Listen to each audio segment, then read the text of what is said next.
ৰাষ্ট্ৰৰ মৰ্যাদা লাভ কৰিছিল আৰু ভাৰতৰ সংবিধান কাৰ্যকৰী কৰা হৈছিল।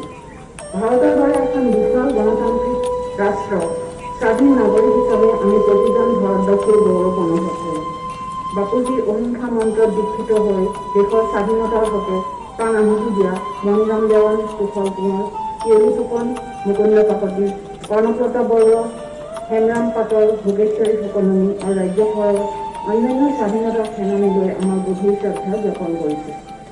আজি এই ঐতিহাসিক ক্ষণত আপোনালোকৰ আগত দুআষাৰ ক'বলৈ পাই গৌৰৱ আৰু আনন্দ উদযাপন আমাৰ পূৰ্বপুৰুষসকলৰ সপোন আৰু নৱপ্ৰজন্মৰ প্ৰত্যাশা পূৰণত আমি কিমান সফল হৈছোঁ সেই কথা বিশ্লেষণ কৰাৰ বাবে আমাক অসম চৰকাৰৰ পক্ষে অকুণ্ঠ সমৰ্থন আৰু জনাদেশ প্ৰদান কৰিছিল।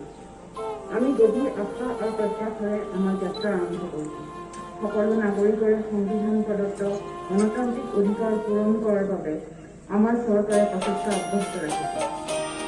প্ৰতিহিংসা বৰ্জিত শান্তিপূৰ্ণ পৰিৱেশ আৰু স্বচ্ছ বিশ্বাস আদৰ্শৰে অনুপ্ৰাণিত হৈ অসমক একতা, সমৃদ্ধি আৰু শান্তিৰ প্ৰতিষ্ঠাতে গঢ়ি তোলাৰ লগতে জাতি, বৰ্ণ, ধৰ্ম, ভাষা নিৰ্বিশেষে অসমবাসীৰ সমবেত বাবে আমি সংকল্প হোৱাৰ আজিয়ে সময়। যোৱা বছৰ 10 মে'ৰ দিনা আমাৰ নৱনিৰ্বাচিত চৰকাৰখনে মুখ্যমন্ত্ৰী ডক্টৰ হিমন্ত বিশ্ব শৰ্মা দেৱৰ নেতৃত্বত শপত গ্ৰহণ কৰা দিনাৰ পৰা অতি কম সময়ৰ ভিতৰতে ভালেমান জনহিতৈষী পদক্ষেপ গ্ৰহণ কৰি সকলো ৰাইজৰ আশাবাদন সকলোৱে সক্ষম হৈছে। এইখিনিতে ৰাজ্য চৰকাৰৰ বিভিন্ন বিভাগে ৰূপায়ণ কৰা কেতবোৰ উন্নয়নমূলক কাম কাজৰ খতিয়ান আপোনালোকৰ আগত দাঙি ধৰিব বিচাৰিছোঁ। গৃহ আৰু ৰাজনীতি আমাৰ চৰকাৰে শাসনভাৰ লোৱাৰ পৰা এই হিংসাবৰ্জিত শান্তিপূৰ্ণ পৰিৱেশৰ পোষকতা কৰি আহিছে। অসম আৰক্ষীয়ে ৰাজ্যখনৰ আইন শৃংখলা অটুট ৰাখি জনসাধাৰণৰ জীৱন আৰু সম্পত্তি ৰক্ষণাবেক্ষণ দিয়াইছে। বৰ্তমানৰ চৰকাৰখনে বেটেলিয়ন গঠন কৰিছে। অসম চৰকাৰে নতুন বেটেলিয়ন গঠন কৰাৰ লগতে 2450টা কনিষ্টেবল পদত নিযুক্তি দিয়াৰ বাবে যাৱতীয় প্ৰক্ৰিয়া আৰম্ভ কৰিছে।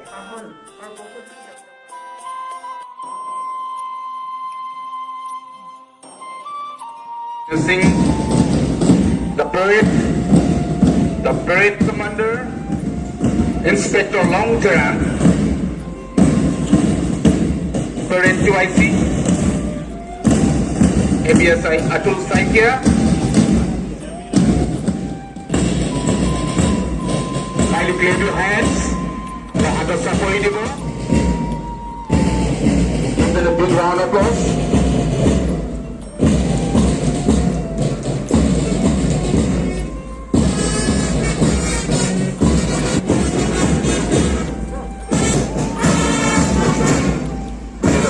Commander, Inspector Long Term.